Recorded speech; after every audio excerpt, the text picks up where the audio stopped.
Video का आगाज करते हैं टॉप खबरों से। इमरान खान के ट्विटर स्पेस पर गुफ्तगू। हम अपने दुश्मनों को भी नवाज शरीफ और जरदारी नहीं दे सकते। इमरान खान कहते हैं जब रात ज्यादा अंधेरी होती है तो फिर सुबह बहुत जल्दी हो जाती है। शहबाज शरीफ कहते हैं आज वो शहीद जिन्होंने करोड़ों पाकिस्तानियों की जिंदगी को महफूज करने के लिए दहशतगर्दी का मुकाबला किया। आज पूरी कौम अपने उन शहीदों को सलाम करती है। सदीक जान ने ट्वीट किया है 9 मई की वजह से पूरी कौम इमरान खान के खिलाफ हो चुकी है। इलेक्शन कराने का ये बेहतरीन वक्त है ताकि नासूर से जान छुड़वाई जा सके। क्या कहते हैं आप? इमरान खान कहते हैं कोर कमांडर का घर जलाना और रेडियो पाकिस्तान की इमारत जलाना जुर्म है। आर्मी चीफ कहते हैं मजबूत फौज मुमलिकत की सलामती और इत्तेहाद की जामिन होती है। हसन निसार कहते हैं इमरान खान जेल गया तो नेल्सन मंडेला, मुल्क छोड़ गया तो इमाम खमेनी बनेगा। सिराजुल्लाह कहते हैं पाकिस्तान इस वक्त नाअहली की वजह से आग में जल रहा है। कुछ खुफिया ताकतों और एजेंटों ने पूरे बलोचिस्तान को जलाने का मंसूबा बनाया हुआ है। अवाम की ताकत के बगैर कोई फौज कामयाब नहीं हो सकी। Chief justice Lahore high court justice अमीर भट्टी कहते हैं अगर इमरान रियाज को नुकसान हुआ तो फिर किसी की मुआफी नहीं होगी।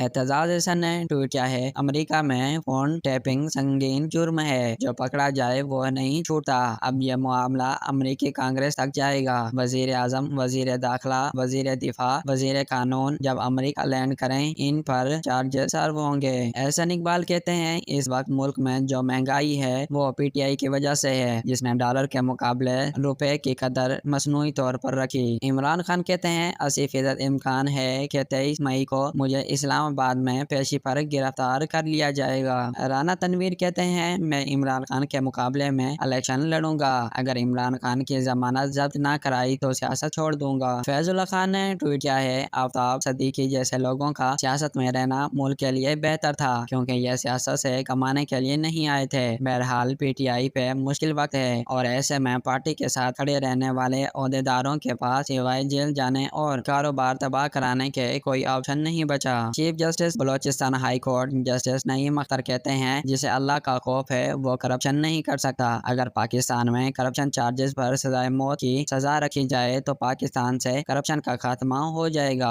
जिब्रान नासिर ने ट्वीट किया है आइन और कानून के खिलाफ वर्जी पर निदामत तो हर एक को होनी चाहिए, मगर पाकिस्तान में ये एहसास सिर्फ सिविलियंस के लिए खास महफूज है। एंड चिकनी जबरी गुमशुदगियों, सियासी लीडर के कत्ल, सहाफियों पर हमले, मीडिया पर पाबंदी और पार्लियामेंट पर कब्जे के बावजूद ना कोई नदामत भरी प्रेस कॉन्फ्रेंस हुई, ना किसी जनरल का कोई इस्तीफा सुनने में आया। और दूसरी तरफ इल्जाम का सुनकर ही सियासतदान इतनी नदामत महसूस करता है कि पार्टी ही क्या सरे से सियासत ही छोड़ देता है। एहसन इकबाल कहते हैं इमरान खान की सियासत को पाकिस्तान में मकबूलियत नहीं